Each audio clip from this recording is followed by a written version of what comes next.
Spokesperson Paseka Letsatsi. Mr. Letsatsi, thank you for being with us.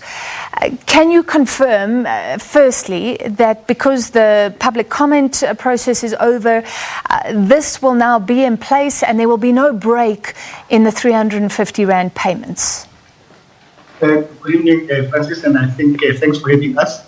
We can basically confirm as an organization that the applications were opened today. But today we only opened the website. We will definitely open the WhatsApp applications on Monday.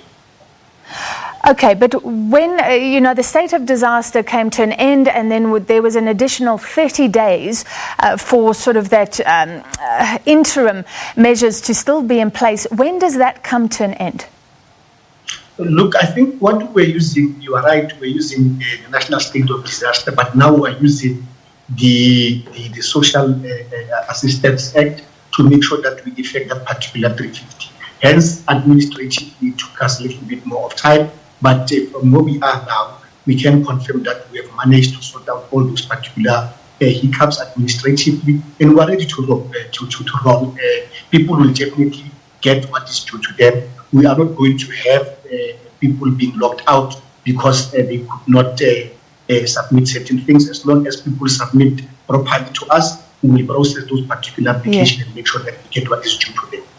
But what I'm trying to get at is, say payments are going to be made at the end of the month. That's a week away. Everybody has to reapply. Will everybody be able to reapply in a week? Not likely. So could some people have to wait for their payments until this new application is processed, until they've had the chance to apply, etc.? No, definitely some people will have to wait. And I think I must just explain this. It's not an inconvenience to anybody because people have conditions might have changed. So if your conditions change, we need to make sure that we assess you and make sure that we pay relevant people, we don't pay wrong people. But we can assure everybody, Francis, that we're not going to take 3 months, we're not going to take 4 months. We'll make sure that people get what is due to them. We'll definitely make sure that we process everything to make sure that we are on par. And if it has to take longer, obviously people will be paid what is due to them at the time they applied. But from where we are, our systems are such that they are ready because we did not implement it now. It has been running now for 2 years, so the systems are ready to make sure that people are processed and they get what is due to them. So if someone applies tomorrow or reapplies, how long before that application is processed and then they are eligible for the payment? When you make an application, you will definitely get an SMS coming from us to say that your application has been approved or it has been rejected. So it shouldn't be a process which takes longer because some of the information we just have to verify with the banks, we have to verify with other government entities and government departments. So it shouldn't be a lengthy process. But what we are at, what is at the back of our mind is to make sure that we don't put anybody who is applying for this 350 in a bad situation, because we basically understand that people need this 350 to be able to buy whatever goodies which they need to buy. And this brings me to my next point, which came up the last time people were to reapply, because this has happened in the past. And I think some were concerned with the department asking people to reapply because these are people who are maybe getting only 350 Rand in a month. They may not have a phone. How do they have access to a computer, to the news, to find out that applications are opening? I think one of your colleagues at the time said we were underestimating the resources available to people and they can get help. There are centres where they can go because this is done online. But was it absolutely necessary, given the vulnerable population that we're talking about financially? Every cent counts, even the taxi to go and reapply for the redo the application. Was it absolutely necessary to force them to reapply? Look, we would do that people must reapply because the conditions of individuals changes from 1 month to the other.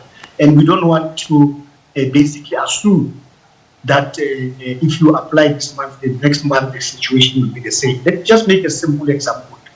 When we're at level 5, for example, saloons were closed, bottle stores were closed, But when the conditions changes, obviously, some of these businesses, they open and the conditions of individuals changes. So I would not know, for an example, that the condition of an individual has changed unless the person basically gives you that information. We are alive to the fact that there's an issue of resources. Hence, we have partnered with the National Development Agency. We have partnered with councils to make sure that where there are problems in terms of access to technology, people are able to be assisted. So we are, from where we are as an organization, we are aware of all those particular problems which exist. But if people's conditions can change from month to month, surely you're not going to ask these people to reapply every month. Look, once we have that information, we are able to do what we call a verification process. And I think, let me just make it very clear so that it's very simple. When we were paying, we were using the National State of Disaster. However, we are using Social Assistance Act now. So we cannot apply the same processes because these are two laws which operate differently. So we have to respect the law and make sure that we do things differently. Unless if we assume that we can continue to use the same information, we'll be breaking the law and we'll definitely be in a very serious problem. So we don't want to go to that particular level. We need to make sure that the Act is respected and it stipulates that there are certain things as an organization which we are obliged to do. Hence, we are taking people to this particular process. All right, thank you for the explanation tonight. That was Sassa spokesperson Paseka Letsatsi.